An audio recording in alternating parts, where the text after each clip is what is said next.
Nos dias 15 e 16 de julho, o Brasil sediou a sexta cúpula dos BRICS. Brasil, Rússia, Índia, China e África do Sul se reuniram aqui, parte do tempo em Fortaleza, parte do tempo em Brasília, e tomaram decisões importantes. Nós vamos conversar agora sobre esse assunto com o senador Inácio Arruda. Senador, muito obrigada pela sua presença aqui no nosso programa.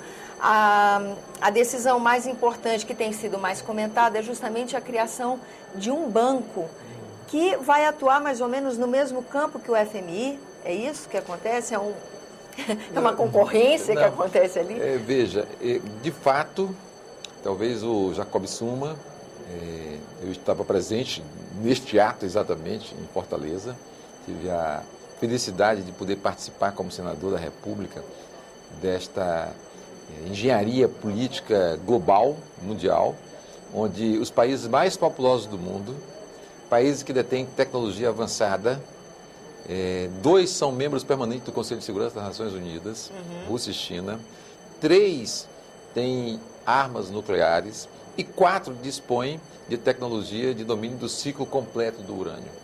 Então são potências que ao mesmo tempo são militares, econômicas, população, tecnologia, território, riquezas minerais de monta, Rússia com gás, com petróleo, o Brasil com pré-sal, com produção agrícola fantástica. Reserva de água. Reserva de água. A Índia, digamos, com mais dificuldade por conta de ter um território menor e ter também uma capacidade de produção para atender o conjunto da sua população menor, proporcionalmente, evidente. Mas e mesmo com assim a produção China, tecnológica, né? sim, A com Índia... muito desenvolvimento já na área de tecnologia.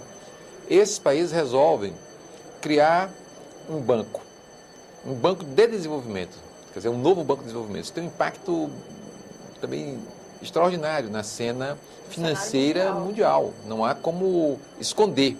Podem querer, mas não podem, na prática, evitar que ele surja com a força dessas potências emergentes. Criaram também um fundo de reserva. São as duas coisas. Há um único fundo de reserva que movimentava os países, controlava e ditava regras para os países, era o FMI, que foi criado no chamado pós-Bretton Woods. Quer dizer, são resultados de Bretton Woods, 70 anos atrás. Então, o fato novo, mais marcante, pós-Segunda Guerra Mundial, pós-Bretton Woods, é a criação do novo Banco de Desenvolvimento e do novo fundo de reserva desses países. Quer dizer, o banco é um banco de desenvolvimento que não tem, digamos assim, o sentido de concorrer, mas tem o sentido de dizer que essas potências não dependem do FMI, não dependem do Banco Mundial, não dependem dos Estados Unidos, que controlam essas duas instituições. Bom, ou bem ou mal, criam uma alternativa também para quem lança a mão desse serviço. É uma alternativa, porque claro que tudo isso tem muito critério, ninguém vai usar esses recursos de forma desvairada, etc. Tudo isso vai ser feito com muito controle, mas nós temos o Banco Mundial, onde nós, brasileiros, participamos. Temos o Fundo Monetário Internacional, onde nós participamos, somos cotistas daquele fundo, tá? Mas nós somos cotistas paritários no novo banco. O novo banco não é dito assim, olha, você tem mais, você põe mais e domina. Não, a cota foi igual. Ele é de 100 bilhões e teve um aporte inicial de 10 bilhões do Brasil, 10 bilhões da Índia, 10 bilhões da China, 10 bilhões da África do Sul e 10 bilhões da Rússia. Então, a cota é igual para todos, porque cada um fica com um voto igualitário, mostrando um processo mais democrático da engenharia financeira dessa instituição. E no fundo de reserva, claro, ela já surge no fundo de reserva, porque há uma distinção, porque nesse caso a China entrou com um peso muito maior, então nós tivemos que repartir um pouco essa obrigação do fundo de reserva. A China entra com 41 bilhões, tá? E os outros dividem 60 bilhões, quase 60 bilhões, e dividem a governança. Quer dizer, é em Xangai, mas ali vai ficar, a governança será da Índia primeiramente, mas os outros órgãos de governança serão dirigidos por brasileiros, russos e africanos. Então há uma repartição de poderes dentro do banco de uma forma muito mais aberta, muito mais democrática. O certo é que um grande fundo de reserva e um grande banco de desenvolvimento, para dizer que nós existimos. Nós não dependemos mais de FMI e de Banco Mundial. Quer dizer, nós não dependemos absolutamente de Washington. O Washington não é nosso adversário. mas o Washington não manda mais em nós. Entendeu? Então, essa mudança é muito interessante. É muito significativa. Porque tem que ter muita... Esses países estão jogando com muita habilidade política. Esses países não querem, apesar de terem forte capacidade de defesa, nenhum país desses se interessa por guerra. Porque guerra atrapalha o seu desenvolvimento, atrapalha o seu progresso. Você imagina uma Índia, o tamanho da Índia em população, quer dizer, quase a mesma população da China, a China com quase 1.300.000.000 de habitantes. Guerra cria grandes dificuldades para o progresso social, para o progresso econômico da sua população, o progresso científico. Então, eles estão dizendo, é um pouco esse recado para as potências belicistas, especialmente os Estados Unidos. Eu fiquei muito satisfeito que o Brasil pudesse ser protagonista desse momento da história humana, oferecendo um caminho diferente, distinto, que eu vi sendo muito discutido nos fóruns sociais mundiais. Apesar das divergências, das grandes diferenças entre nós, quer dizer, China, uma cultura totalmente distinta da nossa. Com certeza, a Índia também. Que já tem diferenças com a China, imagino, conosco. A Rússia, que é o maior país do mundo, com uma quantidade enorme de etnias, mas esses países se juntam com o Brasil e a África do Sul para formar um conjunto de grande força no cenário político mundial. Senador, quando se fala em banco de desenvolvimento, esse desenvolvimento também é entendido em outros moldes? Sim. Ele é o desenvolvimento sustentável? Sim, sustentável por quê? Porque o FMI, o Fundo Monetário Internacional, pela pressão, principalmente ali daquele centro capitalista, que entrou em crise profunda, que são os Estados Unidos, e parte da Europa, que sempre dominou e controlou tanto o Fundo Monetário como o Banco Mundial, eles sempre trabalharam com receitas prontas, com regras prontas, regras mais de imposição, regras que normalmente, ao invés de reabilitar as economias, depreciavam enormemente as economias nacionais para atender exatamente a esse centro hegemônico.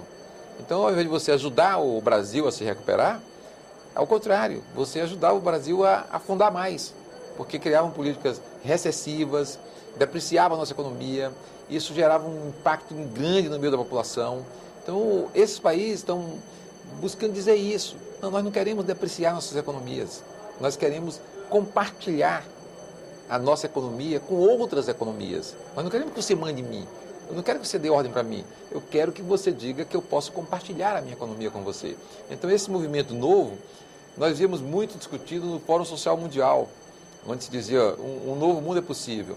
Claro que muitos consideram que isso ainda é pouquíssimo, entendeu? É ainda muito limitado, mas é um passo que eu considerei assim, muito significativo, muito grande, o gesto dessas nações para o mundo. Eles oferecem um outro caminho para o mundo, quer dizer que é possível sim esse outro caminho. Então vamos abraçá-lo e, se puder, vamos compartilhar também com aqueles que ainda hoje mandam no FMI, mandam no Banco Mundial. Acho que é uma oportunidade também de reflexão dessas forças. Isso vai se dar assim, de forma tranquila, pacífica? Não, porque é uma emergência de forças. Com certeza. Entendeu? E quando essa força emerge, uma outra vai ter que ou reagir ou vai ter que perder o seu papel. Isso na história da humanidade sempre ocorreu. Tá? Mas acho que agora nós temos vamos dizer, uma reacomodação vai surgindo um outro centro de forças políticas no mundo. Entendeu? E esses países jogam papel. Isso já era examinado. Os estudiosos, eles vêm olhando esses países, porque no caso de Rússia, China e Índia, eles têm uma história já muito longa, eles têm uma história milenar. E no caso dos Estados Unidos, Canadá e Brasil, especialmente, são países novos de formação, porque teve toda a exploração colonial e a destruição praticamente das etnias, e formou-se países novos do ponto de vista da sua população. Mas são países continentais. O Brasil é um país continental, ele é muito, muito grande. Entendeu? E o fato até do ato ter começado em Fortaleza teve um grande significado, para que esses países pudessem perceber também esse tamanho do Brasil e ver que ali naquela cidade do Nordeste brasileiro você tem potencial, você tem riqueza, você tem capacidade de realização. Então o Brasil demonstrou isso, assim como fez com a Copa do Mundo, que deu de goleada, independente da seleção brasileira de futebol, mas no restante você deu de goleada. Em termos de organização de eventos, claro, nós saímos muito por cima, entendeu? E todos festejaram bastante.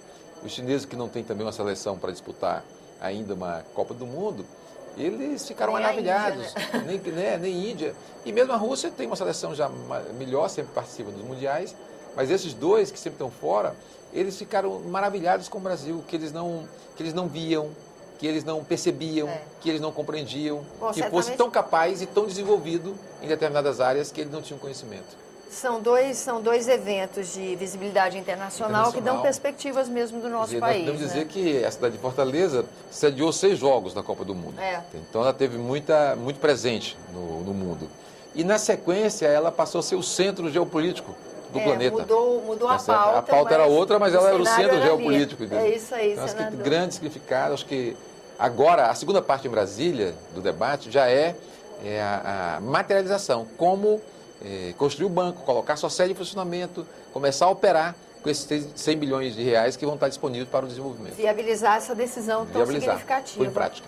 Senador, muito obrigada pela sua presença aqui no nosso programa. Fico muito feliz em poder discutir esse tema tão importante para nós brasileiros e para o mundo. Mostrar que tem um outro caminho, sim.